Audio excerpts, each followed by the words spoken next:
o ambiente estava pesado, cara. E na Avanade, o Lins vai lembrar, a gente tem um processo de avaliação anual. Sim. Basicamente é o processo que define se você vai ser promovido ou não e quanto que você vai ganhar de bônus de participação nos lucros da empresa.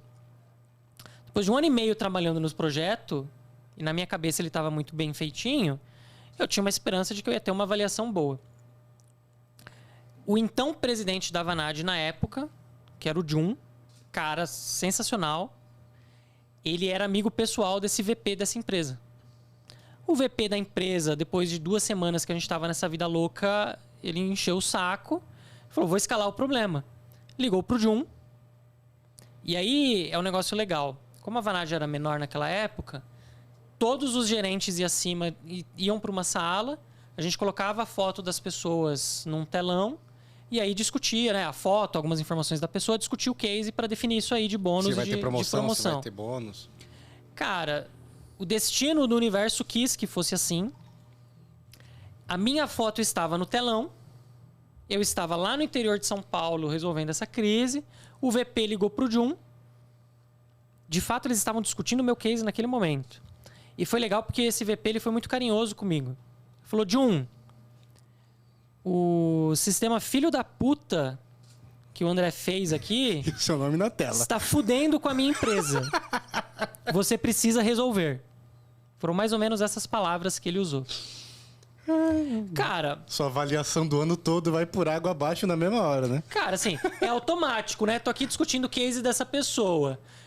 Meu amigo me liga, que eu confio, conheço faz anos. Ele falou que tem alguma coisa errada... Coloca esse cara on hold. Automaticamente. Eu teria feito a mesma coisa, assim. Para a discussão. Vamos entender o que está acontecendo. E o meu mentor, ele tava falando de mim, cara. Ele me ligou. Ele falou, André, o que tá acontecendo, cara? Eu tava aqui... Advogado do diabo, literalmente. Literalmente, o processo da Avanade, para quem não sabe, é a diretoria da Avanade, o seu mentor, o cara que te ajuda ali, que tá ali para defender sua promoção e seu aumento de salário. E literalmente esse cara tá fazendo o papel de seu advogado ali. O Bruno tem que ser promovido por isso, por isso e por isso. E aí alguém debate e bate de frente. Então, cara, acontecer isso numa reunião dessa e o seu mentor tá lá, com certeza ele te ligou e falou, que merda que tá acontecendo. Queima filme. Queima filme. Mas, cara, assim, uma coisa que eu posso falar em praticamente 11 anos de Avanade. É real que nós somos uma empresa de pessoas. Não existe perfeição, tá? Eu não tô aqui fazendo propaganda, mas sempre teve essa preocupação genuína em que as pessoas se sentissem bem. E até hoje é assim. Então, eu senti isso na pele e hoje, como diretor sênior, como parte do comitê executivo da empresa, eu tento replicar isso para as nossas pessoas também. Mas assim, cara, naquele momento, situação de crise, botaram uma discussão on hold, nem me ferraram nem nada, botaram uma discussão on hold. E mandaram um time, cara, arquitetos, assim, fenomenais. Os caras que, assim, eu olhava e falava, quando eu crescer, quero ser esse cara. Mandaram esses caras para poder avaliar o que eu tinha feito. Então, assim... Que pariu. E, cara, beleza, tem que ser, né? Alguém falou que tá em crise. Então, de um lado, o cliente falando que a culpa era minha. Do outro lado, eu com 60 pessoas trabalhando comigo para recriar um projeto de 1 ano e meio em semanas. E aí, o pessoal da Avanade vindo para ajudar e para entender o que estava rolando e para, cara, averiguar se o que eu tinha feito realmente estava errado. Super tranquilo toda essa situação. Nessa cidade específica, no mês de julho, tem uma competição muito tradicional de balões. Balão de ar quente. Uhum. Sim. Um balão caiu na fábrica. Puta que pariu, mano. Um dia desses. Bom. Cara, o pessoal da fábrica varando noite. Meu Deus, mano. Cara, teve uma noite que eu tava trabalhando. Cara, como eu disse, eu tava muito comprometido. A gente nunca exige que ninguém faça isso. Ninguém pediu que eu fizesse isso, mas eu fazia, tá? Eu tô deixando isso muito claro para ninguém falar que na Avanade você trabalha 40 horas direto. Não gente. Eu estava fazendo porque eu queria. E isso há 11 anos atrás. Pelo contrário, né? O pessoal te manda embora quando você tá trabalhando demais. Sim, eu mando as pessoas irem para casa descansar e muita gente me mandava ir descansar também no hotel. Eu que era teimoso e não ia. Mas eu Eu trabalhava o que eu aguentava, ia pro hotel, dormia um pouco, voltava. Chegou um ponto que eu precisei pedir para levarem roupa para mim lá no interior, porque eu já estava usando as mesmas roupas há muito tempo. A cueca do avesso. Não, tinha lavanderia no hotel, né? Sejamos justos aqui também para ninguém me zoar, mas cara, sabe quando você já sabe qual é a camiseta da segunda, da terça, da quarta, da quinta? Não dava. Porque eu levava roupa para passar a semana, e você já né? era casado com a sua esposa hoje, não, né? Não, ainda não. Graças a Deus, né? Porque você tinha ficado solteiro. Na época eu era noivo. Ai. Cara, eu tenho outra história pra contar de uma vez que o Google Maps achou que eu tinha mudado de endereço, achando que eu tava num cliente. Tipo, o celular mandou notificação. Eu tava fazendo tanta hora extra que o celular pegou. Parece que você mudou de endereço. Gostaria de atualizar o endereço da sua residência de Osasco para o endereço lá do cliente. Como eu falei, eu já tive algumas crises na minha vida que faz parte. Essas em específico, né? Cara, eu tava trabalhando um dia à noite, a pessoa que tava do meu lado começou a ter convulsões, caiu no chão, tiveram que chamar a ambulância, o cara teve um infarto do meu lado. Nossa. Tinha um cara que a gente foi pro hotel um dia, cara, a gente tinha varado a noite trabalhando, ele chegou no hotel, o hotel tava em reforma. E aí a gente foi dormir, tava martelando. Cara, o cara levantou, foi pra recepção, começou a brigar, começou a fazer cena. Fala, cara, se não parar esse barulho aqui, eu vou matar alguém, porque eu tô sem dormir há 30 horas, que não sei o quê. Esse cara não era da Vanad, tá? Ele era da empresa. Só pra deixar claro, as pessoas da Vanad eu forçava a irem dormir, tá? Nunca fiz isso com ninguém da Vanad. Mas aí o pessoal da recepção me ligou, eu já tava dormindo, eu tive que descer, acalmar o cara, assim. Então eu tava, além de cuidar das pessoas da Vanad, eu tava cuidando das pessoas desse cliente e, cara, tava essa situação. Meu Deus do céu. E aí, cara, aí chegamos finalmente, tudo isso para vocês entenderem o contexto dos demônios.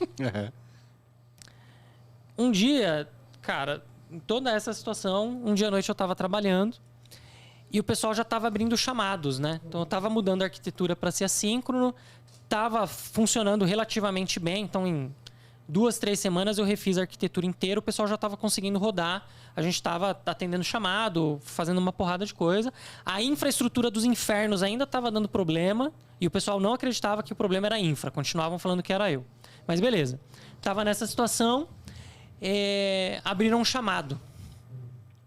E aí, para vocês entenderem esse chamado que foi aberto. Lembra que eu falei que tinham 2 galpões gigantes de 20 mil metros quadrados? Sim. Sim, sim. Durante a crise criaram mais um. Porque já que eles não estavam achando os materiais... Vamos. Sério, Fuder cara. tudo mais. Subiram uma tenda de 10 mil metros quadrados lá do dia pra noite. Toda a matéria-prima que chegava ia pra essa tenda nova, porque pelo menos eles sabiam onde estava. Foi assim que a fábrica voltou a funcionar. E aí a gente tava nessa situação. Cara, pensa no lugar mais longe que tinha nessa fábrica. Sem zoeira. É onde eu estaria chorando. É mais ou menos isso. Porque assim, do lugar onde a gente ficava, que era perto da entrada, até esse lugar que eu tô falando pra vocês, dava uns 20, 25 minutos de caminhada. Pra vocês terem noção do tamanho do lugar. Até mais. Se você andasse normal assim, você fazia em meia hora. Então, este lugar lá no final da fábrica é onde ficavam as bobinas de aço. Alguém aqui lembra do tempo da faculdade o que é uma gaiola de Faraday? Nope. Isso não foi passado pra mim, hein? Beleza. Vocês já devem ter visto, sabe aquelas bobinas Tesla grandonas que ficam dando choque puta Tesla, gigante? sim. E aí Sabe. a pessoa fica dentro de uma gradinha assim e ela não toma Sim, choque? sim. Aquilo é uma gaiola de Faraday. Qual que é o Tá. princípio físico desse negócio? A malha de ferro, ela consegue isolar qualquer tipo de onda eletromagnética. Então você não toma choque, não vai sinal de celular, não vai sinal Wi-Fi, não vai nada. Então uma gaiola de Faraday, por definição, é uma zona morta de tecnologia wireless. O blocado do B, que é este lugar onde ficam as bobinas de aço, pela natureza e pela quantidade de aço que tem lá, é uma gaiola de Faraday natural. Cara, você podia botar 500 roteadores Cisco lá, não ia pegar sinal. Era o único lugar da fábrica que a gente sabia que não tinha sinal.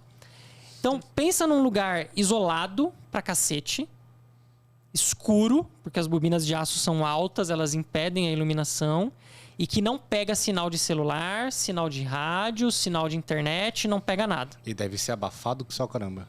É grande, né? Porque no corredor precisa passar empilhadeira e precisa passar um crane, que é o que pega a bobina de aço, né? Que é o que levanta ele. Mas é claustrofóbico, justamente porque poucas pessoas vão lá, porque é um negócio que você usa só de vez em quando, e ele é deserto, ele fica muito longe justamente porque você usa pouco.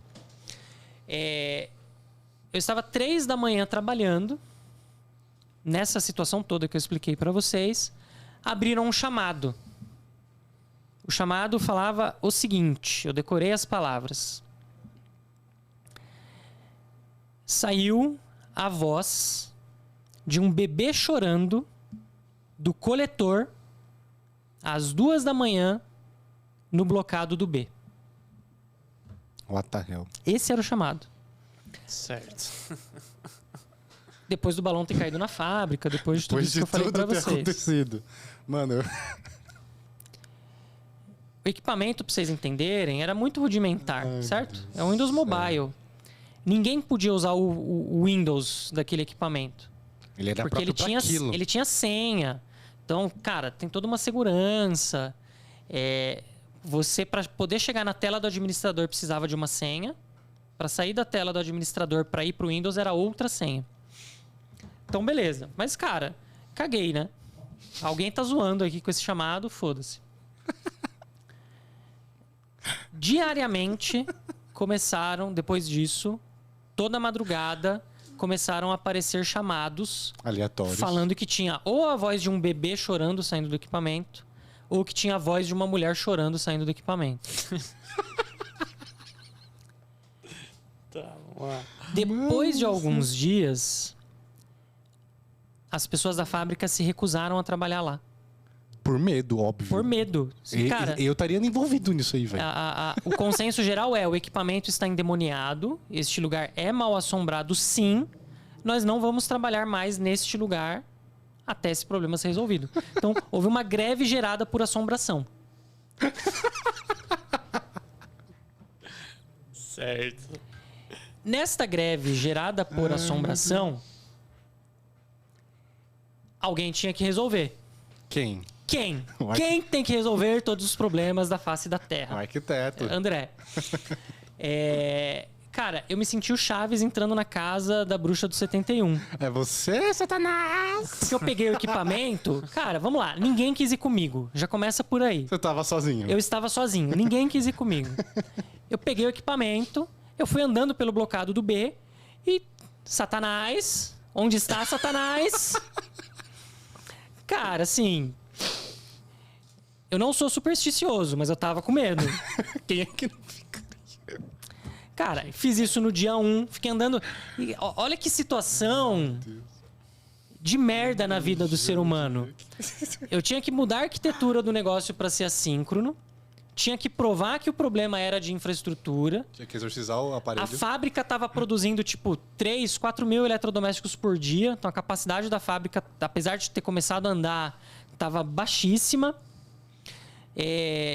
Eu tava trabalhando de madrugada. O que tinha para comer de madrugada era de dia também, mas era a comida do refeitório da fábrica, que era aquele arroz com salitre delicioso. Nossa. Ou o doguinho. Então, um doguinho pior que o de Osasco, porque o de Osasco é o melhor do mundo.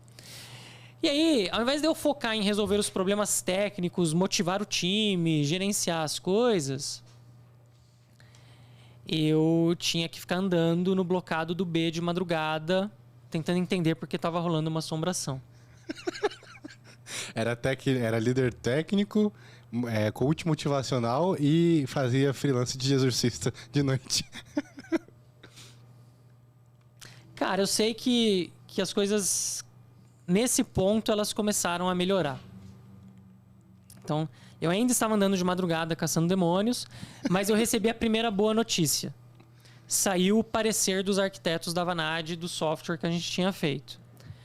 Os caras olharam a versão online, falaram que estava perfeita. Cara, a minha versão online ela tinha 5 camadas de redundância. Tentava uma vez, não rolava, tentava a segunda. Então, tentava várias vezes para tentar processar o negócio. Se mesmo assim ela não conseguisse, ele salvava a informação localmente na memória física do coletor. E aí, quando ele achasse sinal, ele disparava. Então, era um online, mas eu já tinha feito bonitinho. Eles olharam a arquitetura síncrona, também falaram que estava certinho, parruda, funcionava bem. Só isso já tirou um peso muito grande das minhas costas, porque, cara, concordaram que o negócio funciona. E eu continuava insistindo que o problema era na rede. Eu trouxe um cara de rede para olhar esse negócio. Que não era da empresa que... Não era da Cisco, não era da empresa, era a Vanad. Falei, irmão, cara... Me ajuda. E era bizarro, sabe por quê? Eu ia andando lá no depósito, eu tava com aquele negócio tão quente na minha cabeça, né? Tão fresco, que eu sabia os lugares onde tinha buraco de sinal. Então eu mostrei pro cara da Cisco. Cara, eu juro por Deus.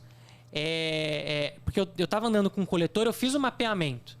Então eu sabia, puta, ó, neste corredor, nesta sinal. altura, neste lugar não tem sinal. E eu sabia, eu já tinha mapeado a área que não tinha sinal. Eu chamei o cara, falei, irmão, me ajuda. Certo? Você é um avanadiano, você tem sangue laranja. Você é foda. Você vai achar o problema. Você é de infra. Cara, a área que está com problema é esta. Descobre. Te vira. Deixei o cara. O cara descobriu. Roteadores industriais. Vocês vão lembrar disso. Triplicado pra... sei lá quantas vezes você tinha falado. Geralmente, quando você configura um roteador, você coloca faixas de banda diferentes, certo? Sim. Até o TP-Link da sua casa você faz isso. Você fala, cara, canal 1, canal 2, canal 3, para não dar colisão. Sim. Todos os roteadores da Cisco tinham sido configurados no mesmo canal. Então eles mesmos competiam com eles mesmos pelo sinal. Primeiro problema. De redundância. Primeiro problema. Segundo problema. Tinha uma galera de injeção, galera que injeta plástico, peças de plástico, né? Quase tipo uma impressão 3D, para explicar rapidinho. Tinha uma galera que tinha uma máquina que precisava de conexão na internet. O que eles fizeram? Conectaram na rede industrial que a gente construiu, que custa centenas de milhares de reais? Não. Não, eles compraram um TP-Link. Que conectava nessa rede. Na rede Calunga. Na mesma na loja frequência. Calunga, sei lá. O TP-Link estava na mesma frequência que o roteador industrial Cisco. Que custa $3 mil. $1.000. E o TP-Link derrubava o Cisco industrial. Era isso que estava acontecendo. Que coisa linda. Aí, cara, eu sou uma pessoa muito paz e amor. Eu peguei o TP-Link, joguei na mesa do pessoal de infra. Falei, olha aqui o seu problema. Vê se a infra agora não tá funcionando direitinho. R$100. TP-Link. Cara, não fiz isso, é brincadeira. Mas eu fiquei puto, fui conversar com o pessoal. Falei, ó, vocês estão aqui 1 mês e meio falando que a culpa é do software. Tá aqui a evidência. A culpa é de vocês. Vocês me devem uma desculpa. Desculpa só? Cara, eu sou bonzinho. Puta que pariu. Eu sou bonzinho. Foda, mano. E aí, depois que a minha vida começou a melhorar, eu achei o demônio. Cara, esse ser humano, eu não sei quem você é. Mas se for você, vem falar comigo, porque você merece um prêmio. Essa pessoa descobriu a senha da tela do administrador, descobriu a senha para sair pro Windows. Ele pegou um MP3 de uma criança chorando, ele conseguiu mandar via Bluetooth para uns 3... Cara, é assim, ó. Isso eu não expliquei para vocês. Tinha uma sala de coletores. Tinha 100 e poucos coletores Imagina lá. se todos começam a chorar. Tinha 100 e pouco. No começo da jornada de trabalho, a galera da fábrica vai, assina o nominho, pega um coletor, vai trabalhar. Na volta ele vem, devolve o coletor, vai embora para casa. A gente não sabe quem ficou com qual coletor, mas a gente sabe quem trabalhou nos dias. Esse ser humano abençoado, iluminado, maravilhoso, que merece todo o meu amor, ele descobriu a senha, botou esse MP3 do bebê chorando, botou um alarme que disparava todo dia, 2 da manhã. Esse MP3. E aí, como aqueles coletores eram usados só naquela região, porque eram os coletores que não tinham sinal, que estavam com software específico, eram eles que choravam. E é por isso... Esse cara conseguiu criar uma greve na empresa, cara. Ele parou. Cara, Esse cara, ele participava do projeto? Ele tava não, no- eu não sei quem é até hoje, cara. Eu não sei. Mano, se você tá vendo isso, por favor, me chama Se no você DM. tá vendo isso, me Eu chama. quero te conhecer, velho. Sempre que eu quero te abraçar, é sério. Você merece. Cara, você é especial. Você conseguiu fazer um negócio que mais ninguém fez na história da mundo. humanidade. Você parou uma fábrica com um arquivo MP3.